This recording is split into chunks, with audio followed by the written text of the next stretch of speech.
Let's see.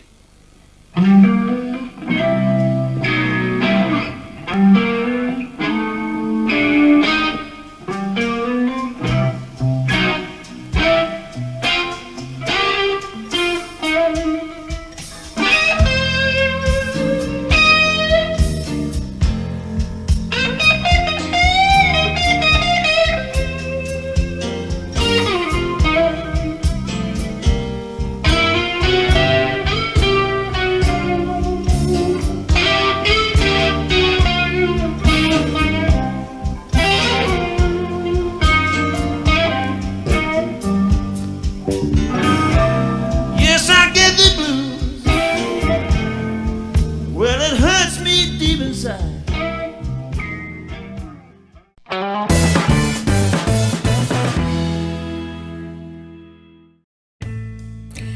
Alvin Lee, born on December 19th, 1944, and passed on March 6, 2013, was an English singer, guitarist, best known as a lead vocalist and lead guitarist of the blues rock band 10 Years After. He was born in Nottingham and attended the Margaret Glen Butt School in Walleton. He began playing guitar at the age of 13.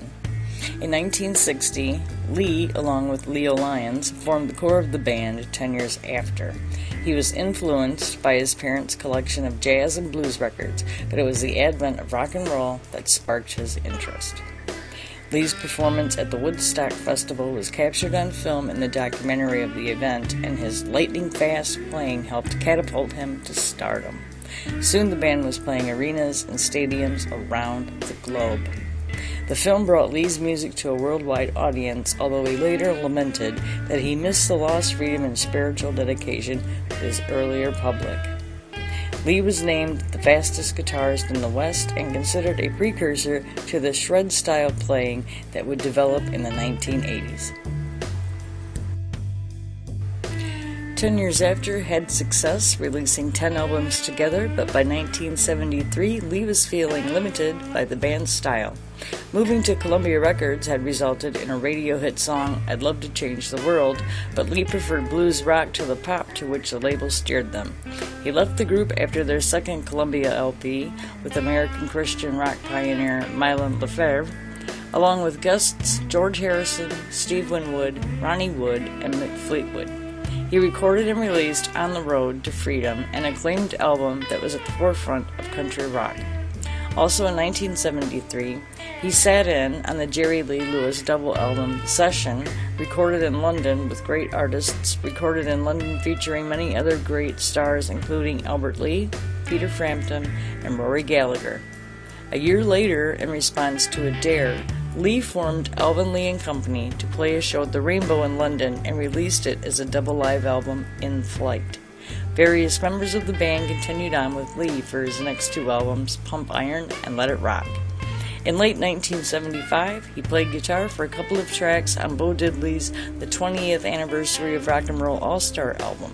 He finished out the 1970s with an outfit called 10 Years Later, with Tom Compton on drums and Mick Hawkworth on bass, which released two albums, Rocket Fuel in 1978 and Ride On in 1979.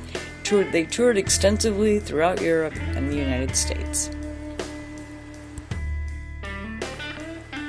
The 1980s brought another change in Lee's direction with two albums that were collaborations with Rare Birds' Steve Gould and a tour with the former John Mayall and Rolling Stones guitarist Mick Taylor joining his band. Lee's overall musical outputs include more than 20 albums, including 1987's Detroit Diesel, 1989's About Time, recorded in Memphis with producer Terry Manning, and back-to-back 1990s collections of Zoom, and 1994, the U.S. title I Hear You Rocking. Guest artists on both albums included George Harrison. In Tennessee, he recorded with Scotty Moore and DJ Fontana, and that was released in 2004. Lee's last album, Still on the Road to Freedom, was released in September of 2012. Alvin Lee died on March 6, 2013 in Spain. He died from unforeseen complications following a routine surgical procedure to correct an atrial arrhythmia. He was 68 years old. His former bandmates lamented his death.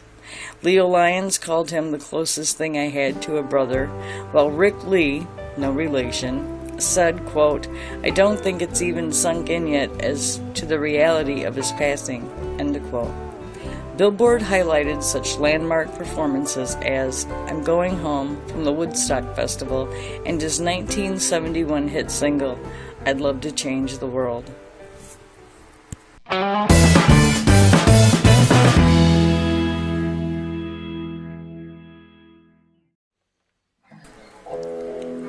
Alvin's ES-335, nicknamed Big Red, is probably his most recognizable guitar. He used Marshall amplification usually, although that can vary at times. Let's look at his gear.